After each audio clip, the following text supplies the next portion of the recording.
Hello everyone, मैं हूँ Vaishali ma'am और आप सब पढ़ रहे हैं मेरे साथ क्लास 10 की बायोलॉजी। तो बच्चों, इसमें हम चैप्टर नंबर 8 कर रहे हैं, that is heredity.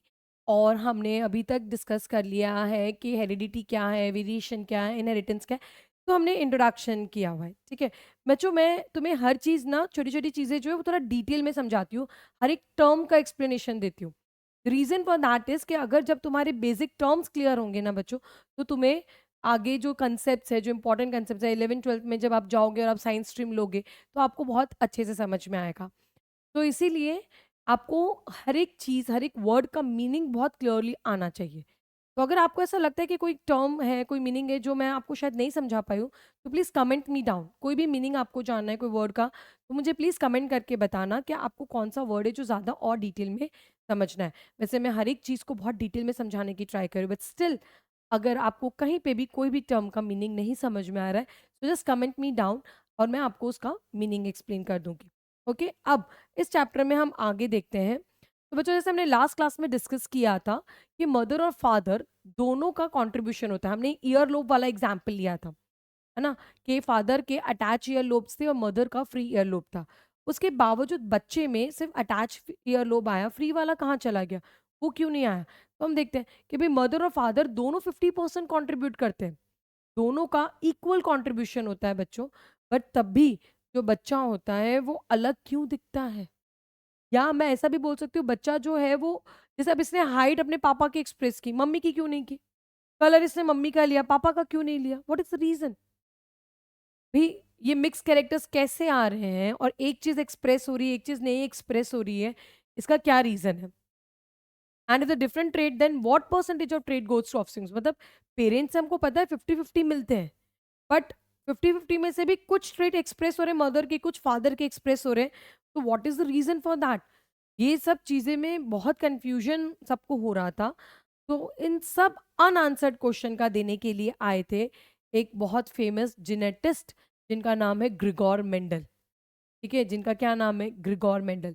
Grigor Mendel born हुए थे 20 जुलाई 1822 बच्चों, 1822, 1822 में बंदा बॉर्न हुआ था और वो मोनास्ट्री गया था फॉर द एजुकेशन। जैसे बच्चों अपने टाइम पे नहीं, अपने, अगर मैं हिंदुइज्म की बात करूँ तो हम लोगों में रामायण और महाभारत के केसेस में अगर आप देखोगे तो सब लोग आश्रम जाते थे। ठीक है, वहाँ पे स्टडीज़ करने के लिए। पहले ना स्कूल वाला कंसेप्ट नहीं हुआ करता था। आश्रम तो यहाँ सब जगह जाते थे पढ़ाई करने। तो वैसे ये बंदा मोनास्ट्री गया था। मोनास्ट्री मतलब जहाँ पे ये क्रिश्चियंस लोगों के जो संत और वो सब रहते हैं ना, मतलब लाइक उनके फादर एंड ऑल, वो वहाँ गया था फॉर द एजुकेशन, ठीक है? फिर वो अपनी हायर स्टडीज़ के लिए then he went to study science and mathematics at university of Vienna, ठीक है? वियना की इन यूनिवर्सिटी में ये पढ़ने गए थे science and mathematics, okay? Then he return back, ठीक है? He appeared for the in the examination for teaching certificate and failed. उन्होंने teaching certificate, I mean like teacher के एग्जाम में बैठे थे और फेल हो गए। But the failure did not suppress his zeal for scientific quest, ठीक है? बट उनको जो साइंस में, जो रिसर्च में इंटरेस्ट था, वो नहीं रुका। तो फेलियर से वो डरे नहीं बच्चों। लाइफ में मैं ये नहीं बोलूँगी फेल हो जाना एग्जाम में, नहीं तो तुम सोचोगे कि मैम बोल रही फेल हो जाना। फेल होने से डरना नहीं है। It is not the end of your life बच्चों। अगर हम कहीं फेल हो जाते हैं ना, तो हमें उठकर फिर से शुरुआत करनी है जिसमें हम ज़्यादा अच्छे हैं। तो बंदा अगर टीचिंग एग्जाम में फेल हो गया तो क्या हो गया? बट उनको रिसर्च में बड़ा इंटरेस्ट था। तो he went back to his monastery and started growing peas. मटर, मटर ग्रो कर रहे थे बच्चों। वो मटर का क्या नाम था? गार्डन पीस, ठीक है? वो अपने मोनास्ट्री के गार्डन में ही ग्रो कर रहे थे। It was called as garden peas, ठीक है? गार्डन पीस का साइंटिफिक नेम हो जाता है पाइसम सटाइवम। पाइसम सटाइवम, ठीक है? ये इनका साइंटिफिक नेम है।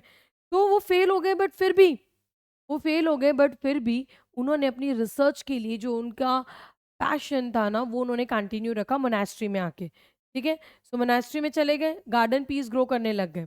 Okay? So this is how the garden pea plant looks like. Next, so Mendel blended his knowledge of science and mathematics and was the first one to keep count of individuals exhibiting a particular trait in each generation. ये बंदे ने क्या किया, इन्होंने ना maths और science को जोड़ दिया, मतलब मैथमेटिक्स एंड बायोलॉजी। आप सबको पता है मैथ्स और बायोलॉजी का क्या ही टोर है, आई मीन लाइक क्या ही जोड़ है। दोनों एक साथ कैसे, आई मीन कैसे मैच होंगे? But he was the first one he was the first one two combine maths and biology. मतलब ये ना एक्सपेरिमेंट्स करते थे ना, तो ये हर एक चीज़ का ना नंबरिंग रखते थे कि भाई उन्होंने 1000 प्लांट्स ग्रो किए, 1000 प्लांट में से फिर 500 प्लांट्स टॉल थे, 500 प्लांट्स डॉफ थे। मतलब उन्होंने मैथ्स का लॉजिक यूज़ किया during his experiment, so it was the first one. पहले तो लोग उसको पागल बोलते थे, लेकिन आफ्टरवर्ड्स आफ्टरवर्ड्स जब उसके रिजल्ट्स को थोड़ा सा गौर से देखा गया, तो actually he was extremely talented. ठीक है, वो एक्सट्रीमली टैलेंटेड निकले। लोगों ने बोला वाह, मेंडल बहुत बढ़िया काम किया, तभी तो इनको फादर ऑफ जेनेटिक्स कहा जाता है। किसी को अगर तुम फादर का खिताब देते हो तो एवे ही नहीं दे देते हो। फादर ऑफ जेनेटिक्स उनको क्यों कहा जा रहा है? बिकॉज उस बंदे ने ऐसा काम किया है बच्चों। Now this helped him to arrive at the laws of inheritance. अब ये जो क्वेश्चंस थे हमारे कि भाई कैसे ये इनहेरिट, मतलब 50-50 मिल रहा है, बट उसके बावजूद हम कुछ कैरेक्टर्स पेरेंट के एक्सप्रेस कर पा रहे हैं, कुछ नहीं कर पा रहे हैं, और कुछ नए कैरेक्टर्स आ रहे हैं। तो वो आए थे थ्रू लॉज ऑफ इनहेरिटेंस, जो for the very first time दिए थे ग्रिगोर मेंडल ने। ठीक है, now let's see.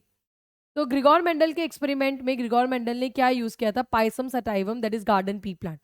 Garden pea plant उनको यूज करने का जो मेन रीजन क्या था कि गार्डन पी प्लांट में 7 कॉन्ट्रास्टिंग ट्रेट्स थे।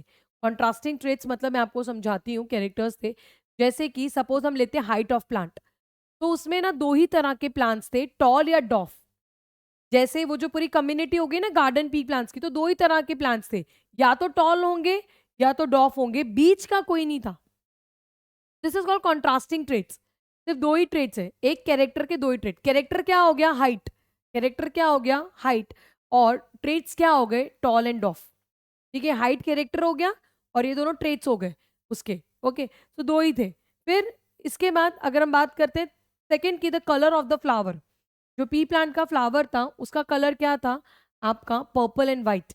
पर्पल एंड व्हाइट, इसके अलावा कोई और कलर के फ्लावर्स नहीं थे। तो ये भी कॉन्ट्रास्टिंग ट्रेट हो गया। तो एक हाइट कलर, एक हाइट का कैरेक्टर हो गया, एक colour of the flower. Third, seed का शेप। तो सीड का शेप था राउंड एंड व्रिंकल्ड। ठीक है, राउंड एंड व्रिंकल्ड। तो ये राउंड हो गया, ये व्रिंकल्ड हो गया, इसके अलावा कोई और नहीं था। The fourth one is seed colour.